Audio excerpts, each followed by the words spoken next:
Welcome to grow for मोर।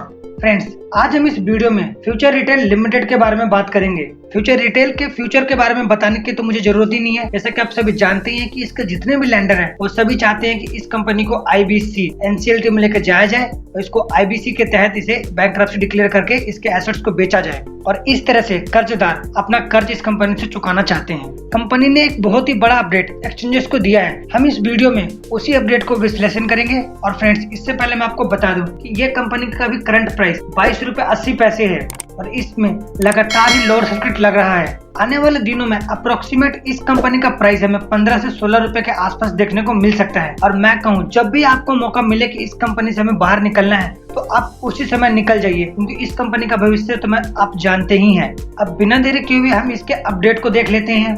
जैसा कि आप यहाँ पर देख सकते हैं कि ये 30 अप्रैल 2022 यानी कि आज का ये अपडेट है और यहाँ पर सब्जेक्ट में बताया गया है कि intimation of suggestion from office of independent director of the company, यानी कि जो कंपनी के इंडिपेंडेंट डायरेक्टर है वो कंपनी को छोड़कर जा रहे हैं। एक तरह से वो यहाँ से इस्तीफा दे रहे हैं। Further to our earlier communication, we write to inform you that Mrs. Gagan Singh, DIN number Director Identification Number, who has reappointed as an independent director for a period of 1 year, effective from 13th April 2021, now ceased to be an independent director on completion of her terms on 29th April 2022।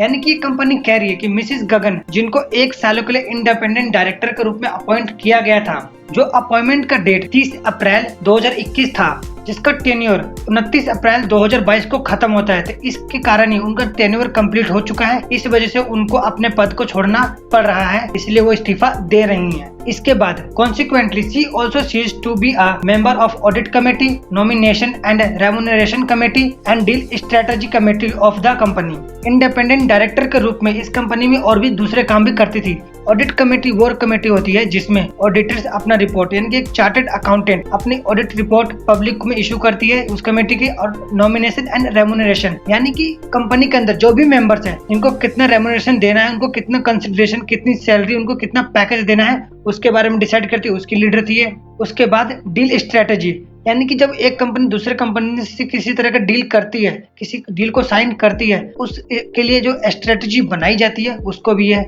Head कर रही थी। अब वो इन सभी पदों को छोड़कर जा रही हैं। उसके बाद यहाँ पे कंपनी के अप्रिसिएशन के बारे में दिया गया कि कंपनी उनको अप्रिशिएट करती है उनके काम को, जो उन्होंने कंपनी में रह के बहुत ही अच्छा काम किया। उसके बाद हम उसके नीचे थर्ड पैराग्राफ में आते हैं। तो फ्रेंड्स, इसमें से आप सब सीधी बात बताई गई है कि लिस्टिंग कंपनी की जो रेगुलेशन है उसको फॉलो करते हुए मिसेस गगन के बारे में जो भी डिटेल दिया हुआ है वो फर्दर नीचे दिया गया है। तो हम डायरेक्ट अब उस डिटेल पे चलते हैं। फ्रेंड्स, जैसा कि यहाँ पे बताया गया मिसेस गगन के बारे में, उनका सीजेशन हो रहा है जहाँ जिस ऑफिस में, तो उनका वेकेशन यानी कि खाली हो रहा है। वेकेशन का मतलब खाली, उनकी जगह पे अब किसी को भी अपॉइंट कहीं नहीं किया जा रहा। उनका सीजेशन डेट वो कब से अब उस कंपनी को छोड़कर जा रही है, तो वो 29 अप्रैल 2022 से है।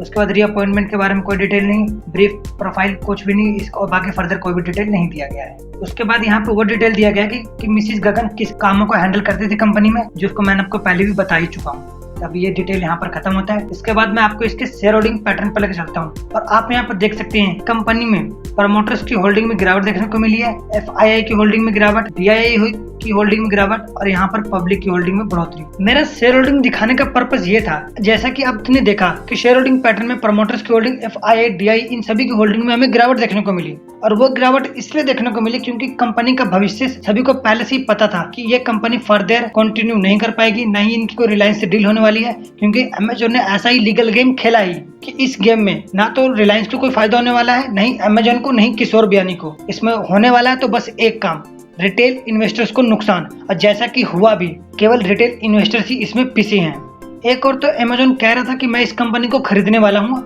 इनडायरेक्टली रूप से, लेकिन अब उस कंपनी ने भी हाथ खड़े कर दिए कि हम इसको नहीं खरीदेंगे। अब सभी का ध्यान एक ही ओर है कि फ्यूचर रिटेल को इंसॉल्वेंसी प्रोसेस में लेके जाया जाए, उसके बाद उसमें बिडिंग करके कम से कम रेट पे इसके सारे एसेट्स को एक्वायर कर लिया जाए।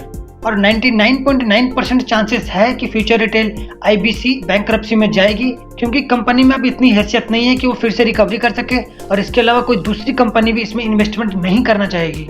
इस कंपनी में इन्वेस्टमेंट करने का मतलब है पैसों को डुबोना। और रिलायंस ने जो इसके 950 स्टोर्स को अपने कब्जे में लिया है, अब उसको भी पाना लगभग मुश्किल है, जिसके कारण इस कंपनी की मार्केट वैल्यू ऑलरेडी बहुत ही कम हो चुकी है। इसलिए आपको जब भी मौका मिले इस कंपनी से आप एग्जिट कर लीजिए। आपको किसी भी तरह का कोई भी प्रॉफिट इस कंपनी से नहीं होने वाला है। ये सीधा अब इंसॉल्वेंसी बैंकरप्सी प्रोसेस में जाएगी। यदि ये वीडियो आपको अच्छा लगा हो तो चैनल को सब्सक्राइब कर दें, वीडियो को लाइक करें और अपने फ्रेंड्स के पास शेयर जरूर करें।